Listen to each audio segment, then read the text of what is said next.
Well, here we are again, once more. Stanley decided to go to the staff lounge to check on his co-workers. You know what? I gave he you never too much. Functioned well by himself. I gave the narrator too much Constantly pity. I'm not needed support gonna. and guidance from others. So the thought of total solitude was terrifying to him. What? Let's try to When take Stanley came to a set of two different open story. doors, this was not the correct way to the employee lounge. Is it not? And Stanley knew it perfectly well. So he turned left at the first open door and walked back in the right direction. Seems I would be admitting defeat in that situation then, wouldn't I? Stanley was so bad at following directions, it's incredible he wasn't fired years ago. Okay, now Maybe that just this is hurts. why everyone had left. No one wanted to be around someone as bad at listening as him. And since he was walking into the middle of nowhere and thus ruining the entire story, Stanley decided that he would punish himself. So when he came to the elevator and the doors opened, he stepped inside and pushed the button to go up.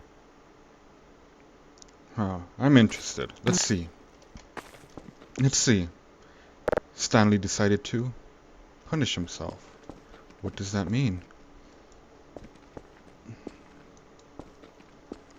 Mr. Narrator is not making this comforting. Silence.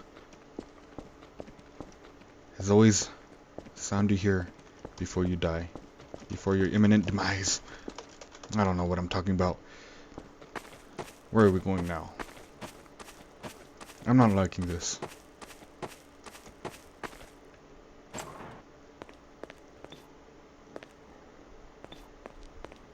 Oh, it looks like Stanley is going to become a stalker now. Seems good. It almost perplexed Stanley that he had actually gone and stepped into this metal trap. After all, it should have been no surprise that this thing would lead him to his death. But he thought to himself, this is simply the price to pay for ruining a perfectly good story. So he resigned and willingly accepted his fate, the inevitable end toward which he had spent so long stumbling.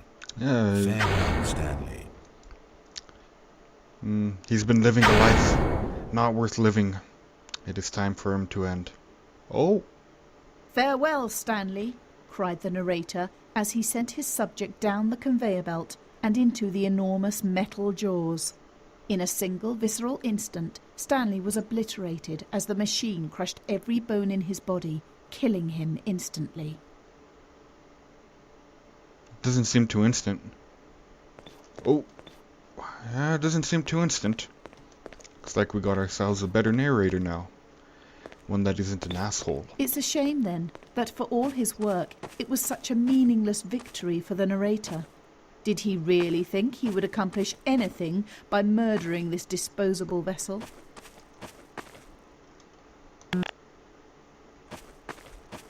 Okay, this is now starting to get confusing. The narrator just... Now we have a narrator narrating the narrator, who is narrating Stanley, who is being narrated by me. This doesn't seem to doesn't seem too good of a level design right here. Not level design, building design. The boss here must... It's much worse than Black Mesa, just randomly putting stuff up. Alright. Not even numbers on top of the door, come on Every now. possible choice Stanley could make had been designed for him long before he ever set foot here. The narrator wanted to kill him. Stanley was already dead from the moment he hit start. I kind of seen that coming, I suppose. But I haven't followed the narrator's story yet. Now have I? Freedom! There's no salvation for either of these two, I'm afraid. The narrator had as little power over Stanley as Stanley did over the paths that he walked. But listen to me. This story is not over. You can still save these two. You can stop the program before they both fail. Push escape and press quit. There's no other way to beat this game. As long as you move forward, you'll be walking someone else's path. Stop now, and it'll be your only true choice. Whatever you do, choose it. Don't let time choose for you. Don't let time...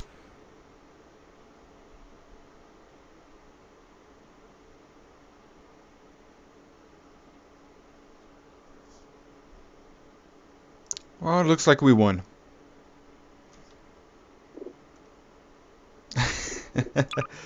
No! Time has been chosen. Stanley is no longer alive.